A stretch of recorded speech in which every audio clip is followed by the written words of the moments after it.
ক্রিকেটাররা সবাই, সবাই বলব না, একটা অংশ যাদের এই যে সবচেয়ে বেশি ফালাফালি করে যেটা মিঠুন।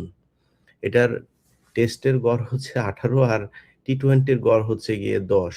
এই বিশাল মানে পৃথিবীর সবচাইতে বিশ্বমানের এক অলরাউন্ডার প্লেয়ার তিনি। তিনি ব্যাপক উত্তেজনা দেখিয়েছেন। হুম?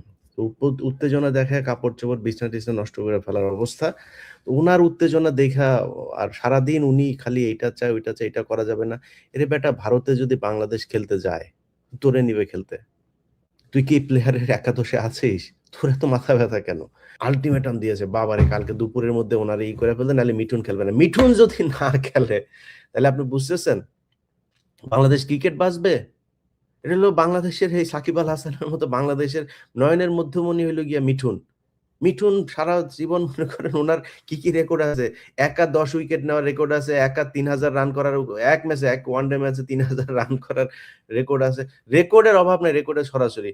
আল্টিমেটাম দেয় দুপুরের মধ্যে নাজমুল হোসেনরে করে ফেলতে। সো বাংলাদেশের মানুষের আবেগ নিয়ে খেলা না কইরা ক্রিকেট খেলেন, ভালো খেলেন, বাংলাদেশের সম্মানের জন্য কথা বলেন। যেইটা করলে দেশের সম্মান থাকবে। শুধু নিজের পকেট ভরার জন্য খেলবেন, আপনারে কেউ কিছু বলতে হয় না। আপনি পারলে ক্রিকেটার হয়ে গেছেন দেইখা মাঠের একজন এই দর্শক আপনারে কিছু বললে আপনার গায়ে লেগে যাবে। তারে ব্যাট ছুঁড়া মারবেন, ক্যাপ ছুঁড়া মারবেন, লাথি মারবেন, ঘুষি মারবেন।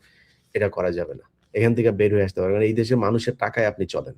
এত সুযোগ সুবিধা বাংলাদেশের কোন সেক্টরের কোন এমপ্লয়িদেরকে দেওয়া হয় না যেটা আপনাদেরকে দেওয়া হয়। যাই হোক ক্রিকেট বোর্ডের চেয়ারম্যান সহ পরিচালক আপনাদের সাথে এই দেশের মানুষ আছে। আপনাদের যেই সিদ্ধান্ত নিয়েছেন এই সিদ্ধান্তের সাথে বাংলাদেশের মানুষ এক একাত্মতা ঘোষণা করেছে।